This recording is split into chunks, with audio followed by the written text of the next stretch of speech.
ആദാബ് ബച്ചു. ഇന്നത്തെ വീഡിയോയിൽ സർക്കസ് ആയ എന്ന പാഠഭാഗത്തിലെ താലീമി സർഗർമി നമുക്ക് നോക്കാം. നോക്കൂ, ആദ്യമായിട്ട് നസ്മ സർക്കസ് ആയ തരന്നം കെ സാത്ത് മിൽക്കർ ഗായേ എന്നുള്ള ചോദ്യമാണ് നൽകിയിട്ടുള്ളത് അല്ലേ. നമ്മൾ ഈ ചോദ്യമൊക്കെ ഒരുപാട് തവണ കണ്ട് പഴക്കം വന്നതാണ് അല്ലേ. അപ്പോൾ അതുകൊണ്ട് ഇതിൻ്റെ അർത്ഥം ശരിക്കും പറഞ്ഞു തരേണ്ട ആവശ്യം വരുന്നുണ്ടാവില്ല അല്ലേ. എങ്കിലും ഒന്ന് നോക്കാം, നിങ്ങൾക്ക് ഓർമ്മയുണ്ടോ അല്ലേ. നസ്മ സർക്കസ് ആയ എന്നുള്ള പദ്യം എന്ത് ചെയ്യണം, രീതിയിൽ ഒരുമിച്ച് പാടാം എന്നാണ് പറഞ്ഞത്. അപ്പോൾ ക്ലാസ്സിൽ നിങ്ങളെല്ലാവരും കൂടെ ഒരുമിച്ച് പാടുക കേട്ടോ. ഇനി രണ്ടാമത്തെ എന്താ, നീച്ചെ ദിയേ ഗയേ ഇഷ്ആർ പഠിക്കർ ഹം ആവാസ് അൽഫാസ് ലിഖിയെ. എന്താ പറഞ്ഞത്, ഇതും വളരെ സിമ്പിളായിട്ടുള്ളൊരു ചോദ്യമാണ് അല്ലേ. നമ്മൾ ഇത് ഒരുപാട് തവണ ചെയ്തിട്ടുണ്ട്. താഴെ തന്നിരിക്കുന്ന വരികൾ വായിച്ചിട്ട് അതിൽ നിന്ന് ഹം ആവാസ് അൽഫാസ് എഴുതുക. ഇതാ, ബന്ദർ ने है शादी रचाया, शादी में है सबको बुलाया, बकरी में करती आई, साथ वो अपने तुहफे लाई, शेर ज़रा कुछ देर से आया, सबने मिलकर खाना खाया. എന്താ പറയുന്നത്, ബന്ദറിൻ്റെ ഷാദിയുമായി ബന്ധപ്പെട്ട കാര്യങ്ങളാണ് അല്ലേ.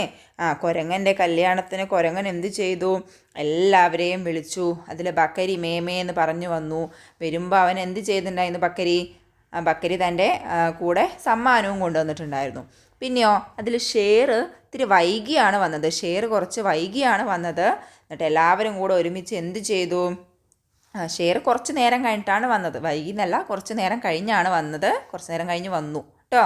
സബ്നെ മിൽക്കർ ഖാനാക്കൈ, എല്ലാവരും ഒരുമിച്ച് ഭക്ഷണം കഴിച്ചു എന്നാണ് പറഞ്ഞത്. ഇനി ഇതിൽ നിന്നുള്ള ഹമാവ സൽഫാസ് ഇവിടെ കൊടുത്തിട്ടുണ്ട്. രചായ അല്ലേ, ബുലായ. ഇനി അടുത്തത് എന്തൊക്കെയാണ്, ഇതാ ഇവിടെ ഉണ്ട്. ആയി, ലായി, ആയ, കായ അല്ലേ. ഇത്രയും ഉണ്ട്. അപ്പോൾ നിങ്ങൾക്കത് എടുത്തെഴുതാനാവുമല്ലോ. അപ്പോൾ ആ വർക്ക് കഴിഞ്ഞു കേട്ടോ. ഇനി അടുത്തത് എന്താണ്, അടുത്തത് നോക്കൂ. നസ്മ സർക്കസ് ആയ ഔർ സേ പഠിയേ ഓർ സവാലോം കെ ജവാബ് ലിഖിയേ. എന്താ പറഞ്ഞത്, സർക്കസ് ആയ എന്നുള്ള നസ്മ വളരെ ശ്രദ്ധയോടുകൂടെ വായിക്കുക, എന്നിട്ട് ചോദ്യങ്ങൾക്കുള്ള ഉത്തരം എഴുതൂ എന്നാണ് പറഞ്ഞത് കേട്ടോ. ആദ്യത്തെ ചോദ്യം, ബാലു ക്യാ ചലാ രഹാ ഹേ. ബാലു എന്ത് ഓട്ടിക്കൊണ്ടുവന്നു എന്നാണ് പറഞ്ഞത്, അല്ലെങ്കിൽ എന്താ ഓടിച്ചത്, നിങ്ങൾക്ക് ഓർമ്മയുണ്ടല്ലോ. നമുക്ക് ജസ്റ്റ് ആ വരികളൊന്ന് കാണണോ. ഇവിടെ നോക്കൂ, ബാലു അല്ലേ. ബാലു സൈക്കിൾ ലേക്കർ ആയ, സൈക്കിൾ കോപ്പിയർ ഉസ്നെ ചലായ. അപ്പോൾ എന്താണ് അതിൻ്റെ ഉത്തരം, നമ്മൾ എങ്ങനെയാണ് എഴുതേണ്ടത്, നമ്മൾ പഠിച്ചിട്ടുണ്ട് അല്ലേ എങ്ങനെയാണ് എഴുതേണ്ടത് എന്നുള്ളത്. ഇതിലെ ചോദ്യപദം ക്യാ ആണ്. ആ ക്യാ നമ്മൾ ഒഴിവാക്കുക. എന്നിട്ട് എന്ത് ചെയ്യുന്നുണ്ട്, ബാലു സൈക്കിളാണല്ലോ. അപ്പോൾ നമുക്ക് എഴുതുക സൈക്കിൾ ചലാ രഹാ ഹെ. ബാലു എന്താണ് ഓടിച്ചുകൊണ്ടിരുന്നത്, സൈക്കിൾ അല്ലേ. ചോദ്യത്തിൽ എന്താണോ ഇവിടെ രഹാഹെ എന്നുള്ളത് കൊണ്ട് നമ്മൾ അത് തന്നെ ഇവിടെയും എഴുതി. ഓക്കെ. ഇനി അടുത്തത്, സർക്കസ് മേ കോൻ നാച്താ ഹെ. സർക്കസിൽ ആരാണ് നൃത്തം ചെയ്തത്. ഓർമ്മയുണ്ട്, നമ്മുടെ ഹാത്തിയാണ് നൃത്തം ചെയ്തത് അല്ലേ. അപ്പോൾ നമുക്ക് എഴുതാം സർക്കസ് മേ ഹാത്തി നാച്താ ഹെ അല്ലേ. ഹാത്തിയാണ് എന്ത് ചെയ്തത്, നൃത്തം ചെയ്തത്. ഓക്കെ. ഇനി അടുത്തത് എന്താ, കോൻ ജൂലാ ജൂൽ രഹേ ഹെ. ആരാണ് ഊഞ്ഞാലാടിയത്. ഊഞ്ഞാലാടിയത് ആരാണ്, ലടുക്കയാണ് അല്ലേ. നമുക്ക് ഓർമ്മയുണ്ട്, ലടുക്കേ. ഇതൊക്കെ നമ്മൾ ആ ഒരു പദ്യം വായിക്കുമ്പോൾ തന്നെ നമുക്ക് അറിയാം അല്ലേ. ഇനി വീണ്ടും അത് വായിക്കേണ്ട ആവശ്യമില്ല. ജൂലാ ജൂൽ രഹേ ഹെ, ലടുക്കി ജൂലാ ജൂൽ രഹേ ഹെ. അടുത്തത്, സർക്കസ് മേ താർ പർ കോൻ ചൽത്താ ഹെ എന്നുള്ളതാണ്. സർക്കസിൽ കമ്പിയിലൂടെ നടന്നത് ആരാണ്, ഇൻസാനാണ്. അപ്പോൾ നമുക്ക് ഇങ്ങനെ എഴുതാം, കോൻ മാറ്റി അങ്ങനെ എഴുതാം. അതല്ല എന്നുണ്ടെങ്കിൽ ഇൻസാൻ ഫസ്റ്റ് എഴുതിയിട്ട് അങ്ങനെയും ചെയ്യാം കേട്ടോ. നമുക്ക് എഴുതാം, ഇങ്ങനെ തന്നെ എഴുതാം അല്ലേ. സർക്കസ് മേ താർ പർ ഇൻസാൻ ചൽത്താ ഹെ.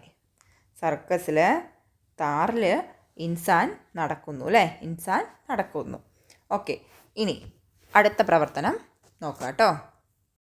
ചോദ്യോത്തരങ്ങൾ എഴുതുന്ന സമയത്ത് നമ്മൾ അത് കൃത്യമായി വരാൻ വേണ്ടി ശ്രദ്ധിക്കേണ്ട ഒരു 2 കാര്യങ്ങൾ ഒന്നെന്താ എന്നും പറയുന്നത് പോലെ തന്നെ ഈ ചോദ്യപദം ഏതാണെന്ന് ഐഡൻറ്റിഫൈ ചെയ്തിട്ട് അതിൻ്റെ സ്ഥാനത്ത് നമുക്ക് വരുന്ന ഉത്തരം ഉണ്ടാവുമല്ലോ, ഏതാണോ ആ വേർഡ് അത് അവിടെ എഴുതുക, ആ ഭാഗത്ത് ആ സ്ഥാനത്ത് ഉത്തരം എഴുതുക. എന്നിട്ട് തുടക്കവും അതുപോലെ തന്നെ അവസാനവും ഒക്കെ അതുപോലെ തന്നെ ചെയ്യുക. പിന്നെ അതുപോലെ ചോദ്യം ഏതിലാണോ അവസാനിക്കുന്നത് അതേ രീതിയിൽ തന്നെ എഴുതി ഉത്തരവും അവസാനിപ്പിക്കുക. ഓക്കെ, ഇതിൽ ചലാരഹാഹേ, അപ്പോൾ ഇതും നമ്മൾ ചലാരഹാഹേ, ഇത് നാച്താഹേ, ഇതിൽ പോയിട്ട് നമുക്ക് നാച്താരഹാഹേ എന്ന് എഴുതേണ്ട ആവശ്യം വരുന്നില്ല. ചോദ്യത്തിൽ എന്താണോ ഉള്ളത് അതേ രീതിയിൽ തന്നെ നമ്മൾ ഉത്തരത്തിലും അവസാനിപ്പിക്കാൻ ശ്രദ്ധിക്കുക. ഓക്കെ, ഇത് രണ്ടും നമ്മൾ ശ്രദ്ധിക്കേണ്ടതാണ്. ഇനി അടുത്തത് നോക്കൂ. തസ്വീർ കി മദദ് സേ ഷേർ പൂരാ കീജിയെ, ചിത്രത്തിൻ്റെ സഹായത്താൽ ഷേർ പൂർത്തിയാക്കുക. ഇവിടെ എന്താ ചിത്രം? ഒരു ഗോഡയുടെ ചിത്രമുണ്ട് അല്ലേ, കുതിര. ഗോഡ ദൗഡ്താഹേ, ഗോഡ എന്താ ചെയ്യുന്നത്? ഓടുകയാണ് അല്ലേ. പിന്നെ ഇവിടെ എന്താ? തോത്ത എന്താ ചെയ്യുന്നത്? തോത്ത സൈക്കിൾ ചലാരഹാഹേ അല്ലേ. അടുത്തത് ഇവിടെ കുത്തയുണ്ട്. കുത്ത എന്താ ചെയ്യുന്നുണ്ട്? കുത്ത ആഗ് കെ ഗോൾ അല്ലേ, ആഗിൻ്റെ എന്ന് പറഞ്ഞാൽ എന്താ? തീയുടെ ഗോളത്തിലൂടെ എന്ത് ചെയ്യാണ്? കൂതുതാഹെ, ചാടുന്നുണ്ട് അല്ലേ. ഇത്രയും കാര്യങ്ങൾ ഇവിടെ കൊടുത്തിട്ടുണ്ട്. ഇനി എങ്ങനെയാണ് നമ്മൾ കവിതയുടെ വരി പൂർത്തിയാക്കേണ്ടത് നോക്കാം. നോക്കൂ. സർക്കസ് ആയ ബച്ചോനെ ഹേ ഷോർ മച്ചായ. നമ്മളിപ്പോൾ പഠിച്ച പാഠത്തിൽ തന്നെയാണ് അല്ലേ. സർക്കസ് വന്നു, കുട്ടികളെല്ലാം ആഹ്ലാദിച്ചു അല്ലെങ്കിൽ ബഹളം വെച്ചു എന്നുള്ള അർത്ഥം. ഇനി അടുത്തത് എന്താ? ഡാഷ് ने भी गाड़ी चलाई, ഡാഷ് ने भी दौड़ लगाई, ഡാഷ് ने भी गाड़ी चलाई. അപ്പോൾ എന്താണ്?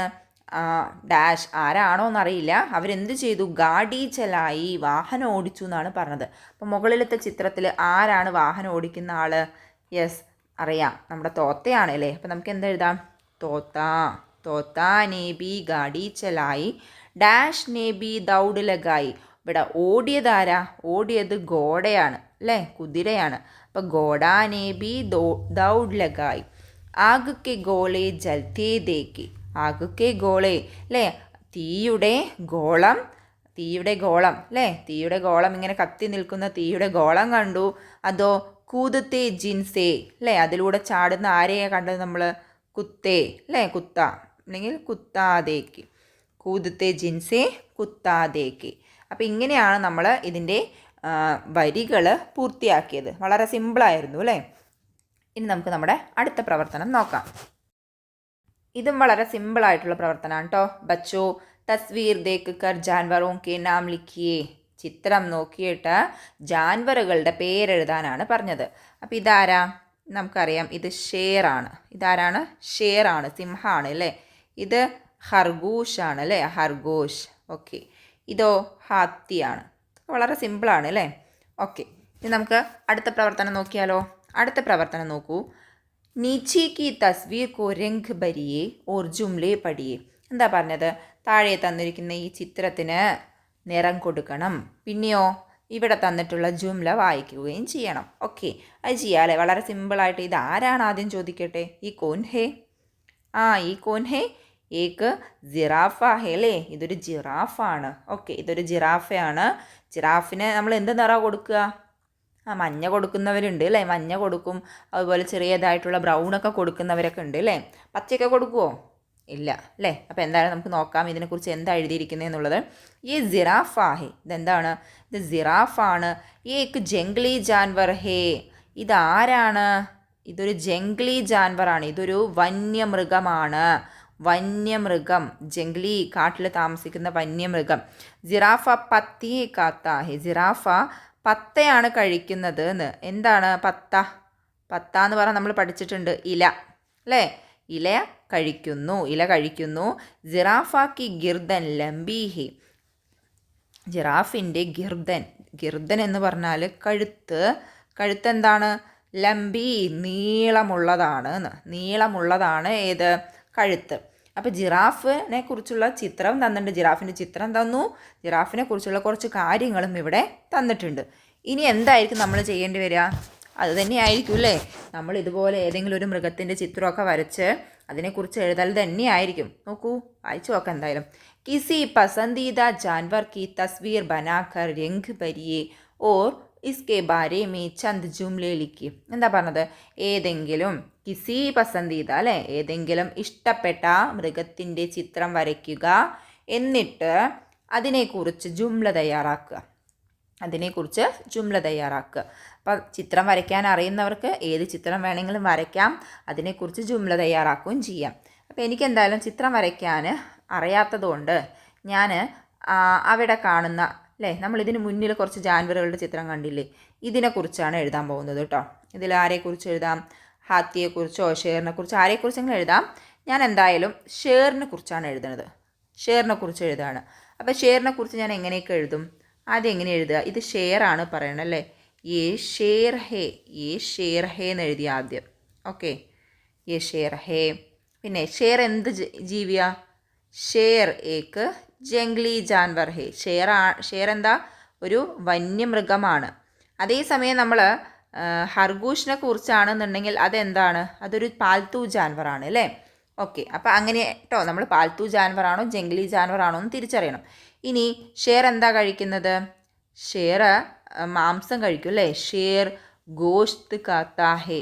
ഷേർ എന്ത് കഴിക്കുന്നുണ്ട്? ഗോഷ്ത്. ഇനിയിപ്പോൾ ഹർഗോഷിനെ കുറിച്ചാണെന്നുണ്ടെങ്കിൽ നിങ്ങൾക്ക് ഗാജിർ എന്ന് എഴുതാം അല്ലേ. ഹർഗോഷിനെ കുറിച്ചാണ് നിങ്ങൾ എഴുതുന്നുണ്ടെങ്കിൽ ഗാജിർ എന്ന് എഴുതാം. ഇനി നമുക്ക് എഴുതാം ഷേറിൻ്റെ പ്രത്യേകതയായിട്ട് പറയുന്നത് എഴുതാം. ഷേർ ജംഗിൾ കാ രാജാ ഹേ അല്ലേ. ഷേർ കാട്ടിലെ രാജാവാണ്. പിന്നെ ഷേർ വളരെ ധീരനാണ് അല്ലേ. ഷേറേക്ക് അല്ലെങ്കിൽ ഷേർ ബഡാ ബഹാദുർ ഹേ. ഷേർ വളരെ ധീരനാണ്. ഇത്രയും ഞാൻ എഴുതിയിട്ടുണ്ട് കേട്ടോ ഷേറിനെ കുറിച്ച്. അപ്പം നിങ്ങൾ ഖർഗോഷിനെ കുറിച്ച് എഴുതുന്നവരാണെന്നുണ്ടെങ്കിൽ എങ്ങനെ എഴുതും? ആദ്യം യേ ഖർഗോഷ് ഹേ, പിന്നെ ഏക്ക് അല്ലെങ്കിൽ ഖർഗോഷ് ഏക്ക് പാൽത്തു ജാൻവർ ഹേ. പാൽത്തു ജാൻവർ പറഞ്ഞാൽ എന്താ? വളർത്തു മൃഗമാണ്. പിന്നെ ഖർഗോഷ് ഗാജിർ കാത്താ ഹേ അല്ലേ. ഖർഗോഷ് എന്ത് ചെയ്യുന്നു? ഗാജിർ അഥവാ ക്യാരറ്റ് കഴിക്കുന്നു. ഖർഗോഷ് ബഹത്ത് ഹൂബ് സൂറത്ത് ഹേ അല്ലേ, വളരെ ഭംഗിയുള്ളതാണ്. പിന്നെ ഖർഗോഷിൻ്റെ ദാന്ത് നോക്ക്. ഖർഗോഷ് കാ ദാന്ത് ബഹുത്ത് ബഡാ ഹേ എന്നൊക്കെ എഴുതാം അല്ലേ, അത്യാവശ്യം വലുതാണ് അല്ലേ, അങ്ങനെ എഴുതാം. പിന്നെ എന്തെഴുതാം? ഖർഗോഷ് ചോട്ടാ ഹേ എന്ന് എഴുതാം. മനസ്സിലായോ? അപ്പോൾ നിങ്ങൾക്ക് ഇഷ്ടപ്പെട്ട മൃഗത്തിനെ കുറിച്ച് ഇതുപോലെയുള്ള ജുംലയും നിങ്ങൾ തയ്യാറാക്കുക. അപ്പോൾ ഇതോടുകൂടി ഈ പാഠഭാഗത്തിലെ പ്രവർത്തനങ്ങളൊക്കെ അവസാനിക്കുകയാണ്. ഞാൻ അവിടെ ചിത്രം വരയ്ക്കാൻ കഴിയാത്തതുകൊണ്ട് അല്ലെങ്കിൽ എനിക്ക് അറിയില്ല എന്നുള്ളത് കൊണ്ടാണ് കേട്ടോ ഞാൻ ഇവിടെ എഴുതിയത്. ഈ പ്രവർത്തനത്തിനല്ല ഈ ഉത്തരം എഴുതേണ്ടത്. അപ്പോൾ നിങ്ങൾ ശ്രദ്ധിക്കുക. അപ്പോൾ അടുത്ത വീഡിയോയിൽ വീണ്ടും കാണാം. ഹുദാ ഹാഫിസ്.